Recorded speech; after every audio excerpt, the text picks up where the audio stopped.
اکثر لوگ نماز کسی بھی مسجد اور کسی بھی امام کے پیچھے پڑھتے ہیں، کیا یہ جائز ہے؟ بالکل جائز نہیں ہے۔ سنی امام دیکھنا چاہیے۔ بد عقیدہ وہابی کے پیچھے نماز نہیں ہوتی، اس لیے کہ اس کے بعد ایمان ہی نہیں ہے۔ اور اس کی دلیل میں بارہا کئی جلسوں میں دے چکا ہوں، پتہ نہیں اللہ جانے کب ہماری قوم کو سمجھ میں آئے گا۔ امام حسین کا ہم نام لیتے ہیں مگر امام حسین کی سیرت ہی نہیں دیکھتے۔ 22,000 یزیدیوں کے پیچھے کربلا میں امام نے نماز نہیں پڑھی، 72 لوگوں کے ساتھ الگ جماعت بنائی اور درس دیا کہ بڑی جماعت مت دیکھو، امام کا عقیدہ دیکھو، امام صحیح ہے تو پڑھو ورنہ چھوڑ دو۔ تو بڑی جماعت کا روب مت دکھائیں کوئی۔ تو بہرحال چاہے وہ حرم کا اور مدینے کا امام کیوں نہ ہو، اس کے پیچھے بھی نماز نہیں ہوتی اگر عقیدہ گندا ہے تو، کیونکہ مدینے میں بہت سارے بدعقیدوں نے بھی کسی زمانے میں نماز پڑھائی ہے۔ میں اس تعلق سے ایک آپ کو روایت سنا بھی دیتا ہوں، بڑی پیاری روایت ہے۔ حضرت عثمان غنی کی شہادت ہوئی، بلوائیوں نے قبضہ کر لیا۔ بلوائی کون تھے؟ عثمان غنی کے قاتل۔ مسجد نبوی میں بلوائیوں کا امام نماز پڑھاتا ہے۔ لوگ حضرت علی کے پاس آئے، کہا کہ آپ کیا حکم دیتے ہیں، ہم بلوائیوں کے امام کے پیچھے نماز پڑھ لیں جو حضرت عثمان کے قاتل ہیں؟ تو مولا کائنات نے کہا اس زمانے کے لیے میں نے رسول اللہ کی حدیث سنی ہے کہ سرکار نے ارشاد فرمایا کہ اگر ایسا وقت آئے کہ میرے مصلی پر ظالم مسلط ہو جائے تو آئے علی تو گھر میں نماز پڑھنا، اللہ تجھے جماعت کا ثواب عطا کرے گا۔ تو وہ تو عثمان کے قاتل تھے، یہ تو کمبخت ایمان کے قاتل ہے، یہ تو اس سے برے ہیں، اس سے بدتر ہے، یہ تو ان کے پیچھے نہیں ہوں گی۔ خوارج آج بھی موجود ہیں، جو آج بھی خوارج کی نشانی ہوگی کہ مسلمانوں کی تکفیر کریں گے۔ جو بھی آپ کو یہ کہتا نظر آئے نا کہ فلاں کافر ہے اور وہ کلمہ گو ہو، اہل قبلہ ہو، ختم نبوت کو ماننے والا ہو، اس کے باوجود اسے کافر کہہ رہا ہو تو آپ سمجھ لیں خارجی ہے۔ جس میں ٹاپ آف دا لسٹ ہمارے پاکستان میں 2 بہت بڑے مکاتب فکر ہیں۔ بڑے میں کہہ رہا ہوں مشہور ہونے کی وجہ سے، تعداد تو ان کی بڑی تھوڑی کم ہے۔ نمبر 1 یہ جماعت المسلمین والے، اور نمبر 2 یہ کیپٹن عثمانی پارٹی برزخی گروپ جو سب کو کافر اور مشرک ڈکلیئر کرتے ہیں۔ تو یہ آج بھی خوارج موجود ہیں، ہم یہ نہیں کہتے کہ خوارج موجود نہیں ہے، لیکن جو ہے ان کو کہیں نا۔ اب بریلوی کا دیوبندی کو کہنا، دیوبندی کا اہل حدیث کو، اہل حدیث کا ان کو، شیعہ کا ان کو، ان کا شیعہ کو، یہ تو غلط بات ہے۔ تو یہ میرے بھائیوں تصویر کا ایک رخ تھا۔ اب ذرا تصویر کا دوسرا رخ بھی دیکھیں جو یہ لوگ چھپاتے ہیں کہ ایک طرف تو یہ صحابہ کی تکفیر کر رہے ہیں اور صحابہ سامنے موجود ہیں۔ مولا علی علیہ السلام نے ایز اے لاسٹ ریزارٹ ان کے ساتھ قتال بھی کیا جب انہوں نے مسلمانوں کو قتل کرنا شروع کیا۔ لیکن آپ اہل سنت اہل تشیع دونوں کی تاریخ کی کتابیں اٹھا کے دیکھیں، مولا علی نے ان کے جنازے بھی خود پڑھائے ان خوارج کے جو مولا علی کو کافر کہتے تھے۔ آج کہتے ہیں جی فلاں صحابہ کو کافر کہتے ہیں، ان کو قتل کر دو۔ تو میں یہ پوچھتا ہوں کہ جو مولا علی علیہ السلام کو منہ پر کافر کہتے تھے ان کو تو مولا علی نے کافر نہیں کہا، اور کہا ہمارے بھائی تھے، بھگوڑے ہو گئے، ان کے جنازے پڑھائے، ان کی عورتوں کو لونڈیاں نہیں بنایا، اور قتال بھی آخری ریزورٹ کے طور پر کیا جب انہوں نے مسلمانوں کو قتل کیا۔ ورنہ مولا علی نے کہہ دیا تھا کہ تم میری سلطنت میں رہو، جس طرح باقی مسلمانوں کو بیت المال سے حصہ ملتا ہے تمہیں بھی ملے گا۔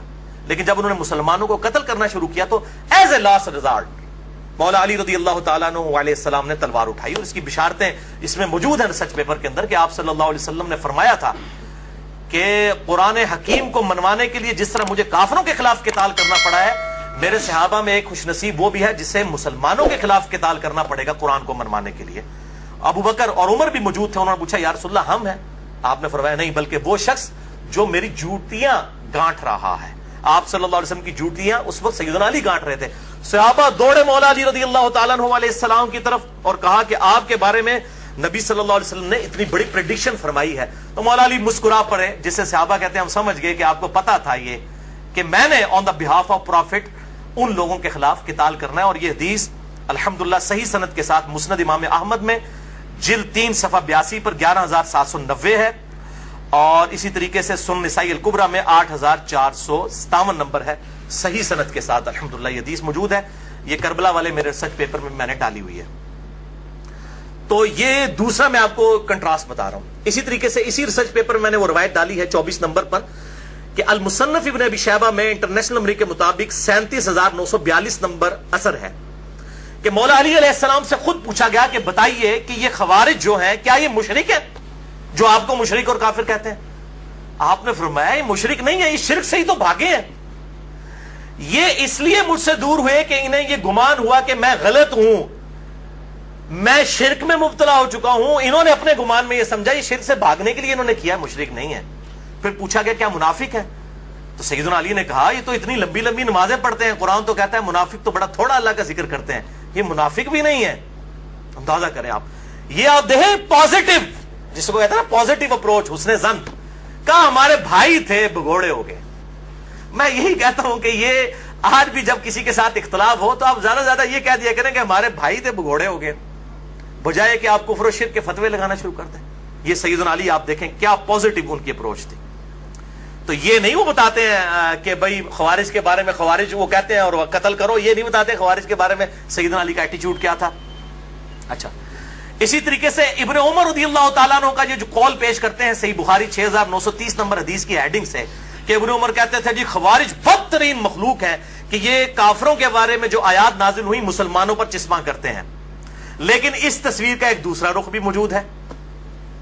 وہ انڈیا میں ایک وہ جھوٹا انسان آج کل انہوں نے اٹھایا بریلویوں نے, فاروق رضوی.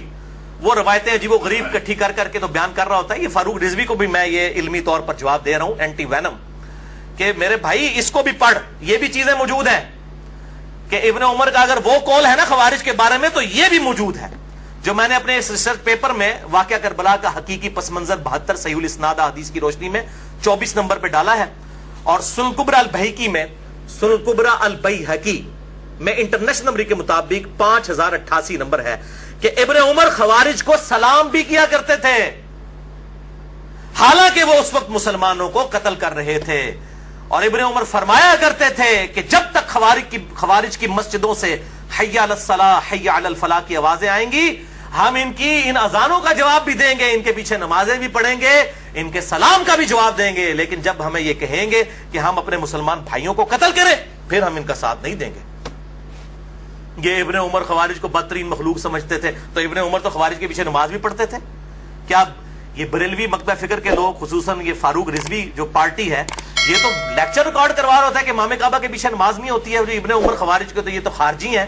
تو میں پوچھتا ہوں کہ ابن عمر تو خوارج کے پیچھے نماز بھی پڑھتے تھے, آپ ابن عمر کو نہیں مانو گے؟ اگر تم خوارج ہی سمجھتے ہو اہل حدیث کو تو نمازیں تو ان کے پیچھے پڑھو, ان کے سلام کا جواب تو دو. اور پھر جعلی روایتیں بیان کرتا ہے, کہتا ہے جی, اور حوالہ تو پیش نہیں کرتے نا, سامنے میں سارے وہ بٹ قسم کے لوگ بیٹھے ہوتے ہیں, ان کو بھی سمجھ نہیں آتی کہ ان سے پوچھیں کہ بھئی یہ کہاں سے بات بیان کر رہے ہو. کہتا ہے جی مولا علی علیہ السلام کو نبی صلی اللہ علیہ وسلم نے کہا تھا کہ علی ایک زمانہ آئے گا کہ جو ہے وہ اس طریقے سے مسلمانوں کے خلیفہ کو محصور کر دیا جائے گا, تم اس وقت ان کے پیچھے نمازیں نہ پڑھنا بلکہ تم گھر میں نماز پڑھنا. وہ کیڑی کتاب لکھی ہے حدیث, میں تمہیں دسنا کیڑی کتاب لکھی ہے, بخاری شریف سے میں بتاتا ہوں کہ اس کی بالکل مخالفت میں حدیث لکھی ہوئی ہے جو تو اپنی پبلک کو دھوکہ دے رہا ہے. صحیح بخاری میں انٹرنیشنل نمبر کے مطابق 694 نمبر روایت ہے کہ نبی صلی اللہ علیہ وسلم نے فرمایا کہ امام تمہیں نمازیں پڑھاتے ہیں, اگر وہ صحیح نماز پڑھائیں گے تمہیں تمہارا ثواب پورا ملے گا اور ان کو بھی ملے گا, اور اگر وہ تمہیں غلط نمازیں پڑھائیں گے تو تمہیں ثواب پورا مل جائے گا, ان اماموں کی غلطیوں کا وبال انہی پر ہوگا. یہ اکثر مجھے لوگ پوچھ رہے ہوتے ہیں کہ جی بریلوی اور دیوبندی امام رفع الیدین نہیں کرتے تو غلط نماز پڑھ رہے ہوتے ہیں, تو ان کے پیچھے ہم نماز پڑھ لیا کریں. بھئی بیسک نماز کی سٹرکچر تو سب کی ایک ہی ہے, قیام, قیام کے بعد رکوع, رکوع کے بعد کھڑا ہونا, ہر رکعت میں 2 سجدے, 2 سجدوں کے درمیان بیٹھنا, 2 رکعتوں کے بعد تشہد کرنا اور 4 کے بعد سلام پھیر دینا. یہ بیسک سٹرکچر تو سب کی سیم ہے. باقی رفع الیدین والا ایشو ہے, تو اگر امام رفع الیدین نہیں کرتا آپ ضرور سنت کے مطابق رفع الیدین کریں, آپ کی نماز ہو جائے گی, امام کی غلطی کا وبال اسی پر ہوگا. اسی طریقے سے فاتحہ خلف الامام کے لیے اگر کوئی امام وقفہ نہیں دیتا قرات کرنے کے بعد رکوع سے پہلے کہ مقتدی بھی قرآن پڑھ لیں سورۃ الفاتحہ, تو اس کی غلطی کا وبال اس پہ ہے. آپ نے سورۃ الفاتحہ پڑھنا ہے کیونکہ اس کے بغیر نماز نہیں ہوتی. مسئلہ نمبر 84 میرا سن لیجیے اہل سنت پاک .com پہ. تو یہ ابن عمر رضی اللہ تعالیٰ عنہ کے بارے میں روایت وہ والی بیان نہیں کریں گے, وہ خوارج کے پیچھے نمازیں پڑھتے تھے, ان کو سلام کرتے تھے, اور صحیح بخاری کی 694 نمبر حدیث اور اگلی 695 نمبر حدیث. میں کہتا ہوں یہ دونوں کڑوی گولیاں ہیں ان مولویوں کے لیے, اور یہ ساروں کے لیے, بریلوی, دیوبندی, اہل حدیث, شیعہ, جو سب اس قسم کے فتوے دیتے ہیں نا کہ ایک دوسرے کے پیچھے نماز نہیں ہوتی ہے, ان کے لیے یہ کڑوی گولیاں ہیں. 695 نمبر حدیث جو صحیح بخاری میں ہے, اس کے اوپر تو امام بخاری نے باب باندھ دیا ہے کہ باغی اور بدعتی کے پیچھے نماز پڑھنے کا حکم ہے خلیفۃ المسلمین سیدنا عثمان غنی رضی اللہ تعالیٰ عنہ وعلیہ السلام کی طرف سے کہ باغیوں اور بدعتیوں کے پیچھے نماز پڑھو. امام بخاری نے باب باندھا اور پہلے تعلیقاً روایت حسن بصری کا قول لے کر آئے تابی رضی اللہ تعالیٰ عنہ علیہ السلام، المتوفی 110 ہجری، کہ حسن بصری کہتے ہیں، جو بخاری اور مسلم کے راوی ہیں، کہ بدعتی امام کے پیچھے نماز پڑھ لے اس کی بدعت کا وبال اسی پر ہوگا۔ اور پھر نیچے روایت لے کر آئے امام بخاری 695 نمبر صحیح بخاری میں، جو مولویوں کے گلے سے نیچے نہیں اترتی، کہ سیدنا عثمان غنی رضی اللہ تعالیٰ عنہ کو جب باغیوں نے محصور کر لیا، مسجد میں آنے پر پابندی لگا دی، ان کے دور خلافت میں لوگ حاضر ہوئے، کہا اے امیر المومنین ہمارے امام تو آپ ہیں، اور یہ فتنوں کا امام، بدعتی امام مسجد پر قابض ہے اور نمازیں پڑھاتا ہے، ہمیں اندیشہ ہے کہ ہم کہیں گناہ گار نہ ہو جائے ان کے پیچھے نماز پڑھ کے۔ تو سیدنا عثمان نے یہ نہیں کہا اپنی 1.5 اینٹ کی مسجد لادہ بنا لو، حالانکہ سب سے بڑی چیز ان کی سٹیک پہ لگی ہوئی تھی خلافت۔ سیدنا عثمان نے کہا کہ نماز ہی تو مسلمانوں میں ایک نیکی کا کام ہے، تم انہی کے پیچھے نمازیں پڑھا کرو، جب تک یہ نیکی کا کام کرے ان کا ساتھ دو، جب برائی کرے ان سے الگ ہو جاؤ، نمازیں ان کے پیچھے ہی پڑھو۔ اس سے بڑی کون سی بدعت ہوگی؟ وہ کہتے ہیں جی کوئی چھوٹی بدعت ہوتی ہے، کوئی بڑی بدعت۔ بھئی سب سے بڑی بدعت خلیفۃ المسلمین کے خلاف خروج کرنا ہے۔ یہ جو آپ حدیث پڑھتے ہیں نا کہ کل بدعۃ ضلالہ وکل ضلالۃ فی النار، اس کو آپ ذرا پورا پڑھیں ابو داؤد ترمذی ابن ماجہ سے، کہ میرے بعد تم بہت اختلاف دیکھو گے، علیکم بسنتی وسنت الخلفاء الراشدین المہدیین، اس وقت میری سنت اور میرے خلفاء راشدین کی سنت کو لازم پکڑ لینا، اور دین میں نئی نئی بدعتوں سے بچنا، ہر بدعت گمراہی ہے اور ہر گمراہی دوزخ میں لے جانے والی ہے۔ پرٹیکولرلی خلفاء راشدین کے خلاف خروج کو نبی صلی اللہ علیہ وسلم نے بدعت کہا ہے، اور وہ 5 ہیں خلفاء راشدین، ابو بکر، عمر، عثمان، علی، حسن ابن علی رضی اللہ عنہم اجمعین وعلیہ السلام۔ میں نے اس میں بتایا وہ 30 سال تک خلافت ہے۔ تو سیدنا عثمان کے خلاف جو کھڑے ہوئے وہ تو بدعت کبریٰ کرنے والے لوگ تھے، اور یہ تو جھوٹا پراپوگنڈا بھی کیا جی وہ یہودی پارٹی تھی، کوئی عبداللہ ابن سبا پارٹی تھی، عبداللہ ابن سبا پارٹی تھی تو چلے اگر for the sake of argument آپ کا جھوٹ مان لیں تو پھر تو یہودیوں کے پیچھے نماز پڑھنے کا سیدنا عثمان نے کہہ دیا، چلو ہاں ووٹ پھکیلاب کیجئے، یہودی سے نو مسلمان تھے، تعویل کی غلطی لگی ہوئی تھی ان کو۔ ان کے سرگنا محمد بن ابی بکر سیدنا ابو بکر کے بیٹے تھے، بعد میں خیر وہ پیچھے ہٹ گئے، وہ ایکسٹریم تک نہیں گئے، شہادت میں وہ شامل نہیں ہیں، مسلمان تھے۔ مسئلہ نمبر 116-20 سن لیجئے میرا، کہ سیدنا عثمان کی شہادت کی اصل وجہ کیا تھی؟ بس ان کی کچھ پالیسیز ایسی تھیں جن کی وجہ سے صحابہ کو ان سے اختلاف ہو گیا تھا، اور وہ اختلاف پھر ایک خاص درجے کو تجاوز کر گیا، حتیٰ کہ سیدنا عثمان رضی اللہ تعالی عنہ وعلیہ السلام کو مظلوماً شہید کر دیا گیا۔ تو یہ ایک تلخ داستان ہے۔ تو میں بتا رہا ہوں کہ سیدنا عثمان کی لائف سٹیک پہ لگی ہوئی تھی، پھر بھی وہ کہہ رہے ہیں نمازیں ان کے پیچھے پڑھو، اور یہ کہتے ہیں امام کعبہ کے پیچھے نماز نہ پڑھو، فلاں کے پیچھے نماز نہ پڑھو، فلاں کے پیچھے۔ یہ فاروق رضوی صاحب کو میں بتا رہا ہوں کہ میرے بھائی یہ روایتیں بخاری سے پڑھ کے سناؤ، اور جو تو جعلی روایتیں بھائی بیان کر رہا ہے نا کہ جی مولا علی کو نبی صلی اللہ علیہ وسلم نے کہا کہ گھر میں ہی نماز پڑھنا، وہ کیڑی کتاب ہی لکھی پائی کٹ بار سن سنا کے سننی ٹنی سننی اسیاں بکش مسلمان کتاب و سنت کے دلائل پیش کرتے ہیں، ٹن کیا ہوا اپنی پبلک کو، کوئی ریفرنس پیش نہیں کرتے ہیں۔ تو میں کہتا ہوں سنی بنو، ٹنی نہ بنو، یہ ٹنی ہے، سن سنا کے سننی، سنی صحیح سنی بنو، کتاب و سنت کے منہج کے مطابق چلو۔